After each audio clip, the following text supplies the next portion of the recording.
Néo.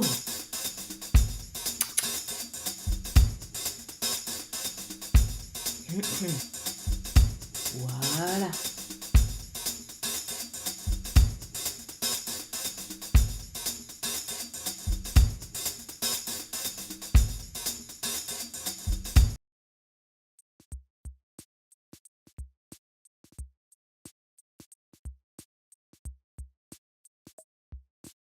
J'ai commencé à travailler ce sujet à l'université dès mes premiers travaux, donc c'était au milieu des années 90.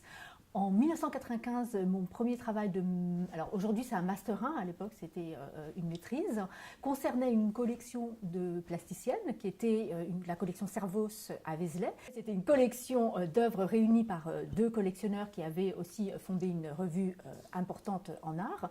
Et à l'intérieur, moi j'ai analysé la place des artistes femmes, qui pour la plupart avaient été totalement évincées des études et voire même pas enregistrées dans le récollement de la collection. Et à la suite de ça, ça allait des années première moitié 20e jusqu'aux années 60.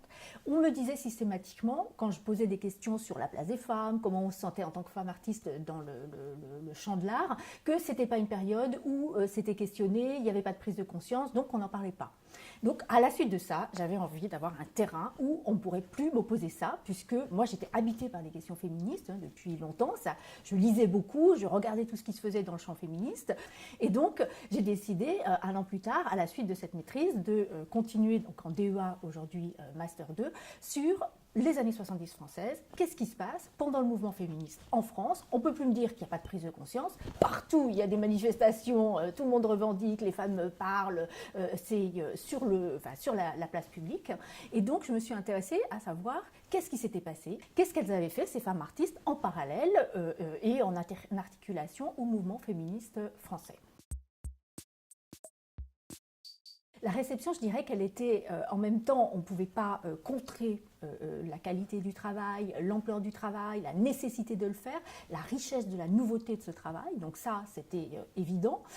C'était assez contrasté. En même temps, il y avait vraiment un champ totalement vide, c'est-à-dire que du côté de l'histoire des femmes, elles n'avaient pas travaillé le champ de l'histoire de l'art, donc j'arrivais un peu comme une outsider dans ce champ-là. Et du côté de l'histoire de l'art, évidemment, les questions féministes, c'était le queue de la comète, ça les intéressait pas, voire on essayait de ne pas les traiter. Donc avec ce type de travail, en fait, c'était plus possible, puisqu'il y avait une partie chiffrée qui posait le problème clairement, il y avait une partie d'analyse de tous ces collectifs qui avaient existé, qui montraient bien qu'il y avait une vraie histoire qui s'était faite et qui n'avait pas été écrite, donc il y avait un biais dans la manière dont l'histoire de l'art s'empare de ce qui s'est passé, des événements du passé, qu'elle transmet uniquement ce qui concerne les hommes, et qu'elle transmet quasiment pas ou pas du tout ce qui concernait les femmes. Donc sur ces plans-là, je dirais que ça a assis quelque chose, ça assoit quelque chose voilà, d'une vraie recherche. La réception, elle était positive, mais pas avec peut-être l'ampleur. L'ampleur, elle vient petit à petit dans le temps.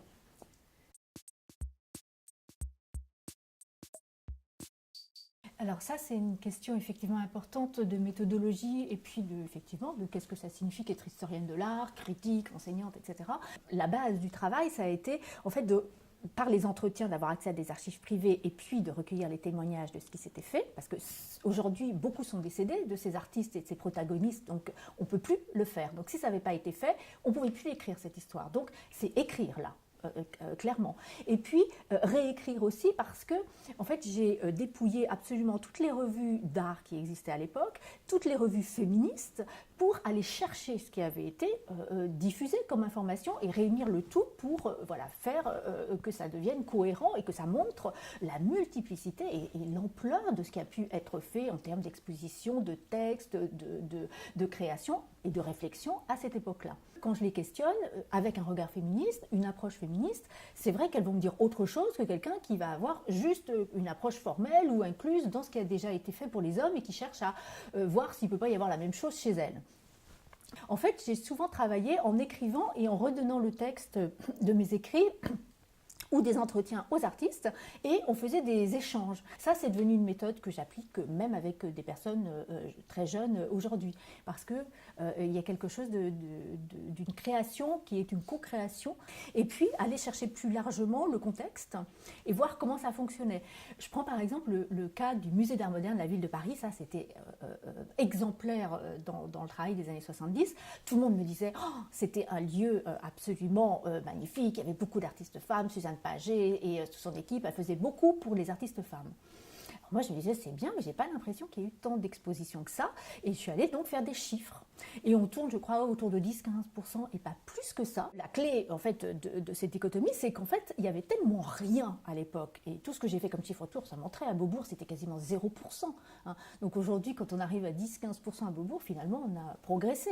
Une exposition dans ce lieu vivace, intéressant, important, pour la première fois en exposition individuelle, ça avait un sacré poids. Donc ça, ils l'ont retenu. Mais on se dit, si elle avait vraiment mis 50%, c'était la révolution. Enfin là, je ne pensais même pas ce qu'il lui aurait fait, parce que vu l'impact déjà au petit pourcentage où c'était, voilà, ça c'est des choses qui, pour moi, sont la manière d'articuler aussi les ressources pour comprendre voilà, la situation par plusieurs focales.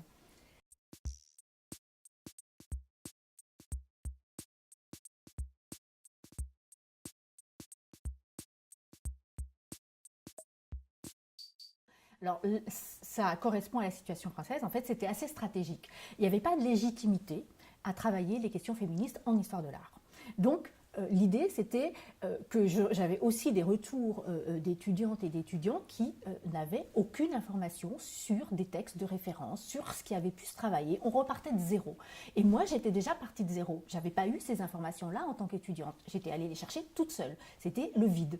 Donc, ce que j'ai voulu faire, c'était donner ces outils-là, réfléchis. Moi, ce que j'avais déjà mis en place comme réflexion, comme mise en articulation des différentes décennies, des réflexions des anglo-américaines, comment elles avaient, des années 70 jusqu'aux années 2000-2010, abordé le champ féministe, avec les questions féministes, les questions de genre, les questions queer, toutes ces questions-là, les questions des masculinités, les questions aussi post-coloniales, les personnes de couleur, comment tout ça avait été réfléchi en histoire de l'art, et avec des discussions très serrées, des discussions contradictoires, une richesse incroyable d'analyse, et elles étaient beaucoup, donc elles avaient un vrai champ où elles pouvaient avoir des positions différentes, tout ça vraiment, ça discutait, mais ça discutait sévèrement, quoi. Elles s'opposaient dans les revues, dans les textes, et ces premiers textes, je les trouvais fondamentaux pour comprendre comment on détricote la mentalité qui fait qu'on a une histoire de l'art homosociale, où on a des relations entre hommes, des artistes hommes qui sont montrés, mais les femmes sont totalement dans les marges, voire inexistantes.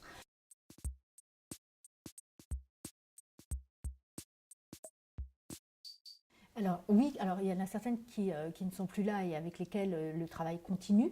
Je pense à Léa Lublin par exemple, j'ai fait numériser l'ensemble de ces bandes par la BNF. C'était pour moi une sauvegarde nécessaire pour pas que ça se perde. Et Neil Yalter, par exemple, c'est quelqu'un, ça fait 20 ans qu'on s'accompagne, donc ça c'est, je pense, l'exemple le plus probant, et je prépare un essai monographique à son sujet, donc c'est vraiment quelqu'un avec laquelle on a co-construit quelque chose au long cours. Moi je me construisais de mon côté, et elle construisait aussi, reconstruisait aussi une reconnaissance. Je pense à Raymond Darcier, par exemple, quand il y a eu l'exposition Elle, au Centre Pompidou, 2009, dans le catalogue dans lequel j'ai publié un texte, je voulais absolument, moi j'aurais voulu qu'elle soit achetée et qu'elle soit dans la collection du Centre Pompidou, donc c'est en train de se faire aujourd'hui, mais à l'époque, la seule chose que j'ai pu faire, c'est, elle ne pouvait pas y être puisque les collections ne voulaient pas acheter son travail, donc j'ai mis une reproduction là où j'étais libre, c'est-à-dire un accompagnement de mon texte. Et ensuite, ça a généré le fait qu'elle a pu être exposée dans une autre exposition à la Maison Rouge récemment. Et encore une fois, parce que j'ai discuté avec le commissaire, qu'il a regardé, lui, qui connaissait mon travail, il a eu envie de la montrer. Et ça a été un succès phénoménal. Donc moi, je suis absolument ravie de savoir que cette œuvre de Raymond Darcier va rentrer dans les collections publiques. Mais combien de temps il a fallu ? Mais si on ouvre et qu'on légitime, on fait pression pour que soient légitimées des recherches dans la critique d'art, dans les expositions, dans les universités, et que, par exemple, quand on s'intéresse à des travaux et qu'on produit un savoir, qu'on analyse en détail de manière riche et développée des œuvres féministes, ça recoupe souvent plein d'autres sujets. Et Nili Alter, c'est pareil. Elle avait été achetée ailleurs, pas forcément en France. Moi, il y a des pièces sur lesquelles je me disais, je savais parce que, évidemment, je voyais bien que ça marchait et que ça fonctionnait, que l'intérêt, parce que les personnes sont plus conscientes de l'intérêt des questions féministes et des questions aussi liées aux immigrations, que ça allait partir et être acheté ailleurs. Quand la Tête moderne a acheté des œuvres de Nili Alter sur ces questions d'immigration, ça fait quand même un contre-choc. On se dit, c'est incroyable, elle a été achetée à ce niveau-là par une grande institution reconnue partout, et en France, on ne réussit pas à faire acheter ses œuvres. Donc, le musée Carnavalet, à la suite, a acheté toute une série d'œuvres qui travaillent l'histoire de la ville de Paris d'un point de vue féministe. Et donc, le marché, pour moi, il n'est pas un problème, parce que du moment que c'est soutenu par des analyses cohérentes et que c'est soutenu par des expositions un peu partout, le marché, il suit.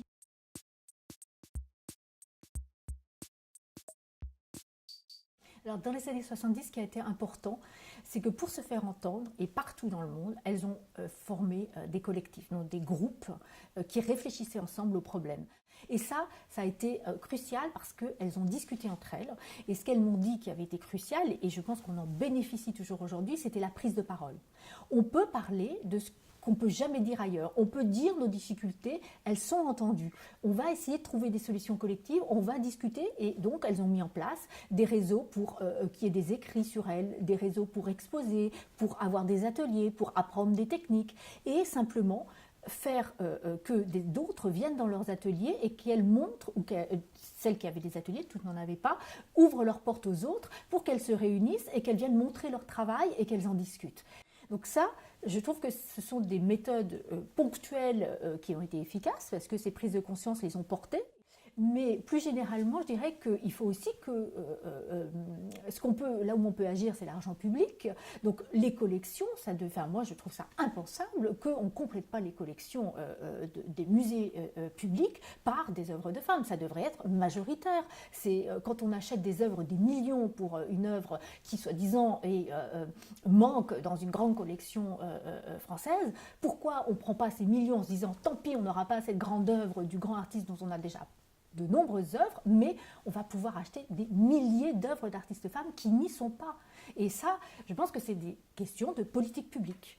Il faudrait qu'on ait obligation de compléter les collections. Ce n'est pas les avoir au rabais, c'est aussi leur payer leurs travaux. Parce que quand j'entends dire qu'on veut qu'elles donnent leurs œuvres pour avoir la chance de rentrer dans les collections, ça me met en colère.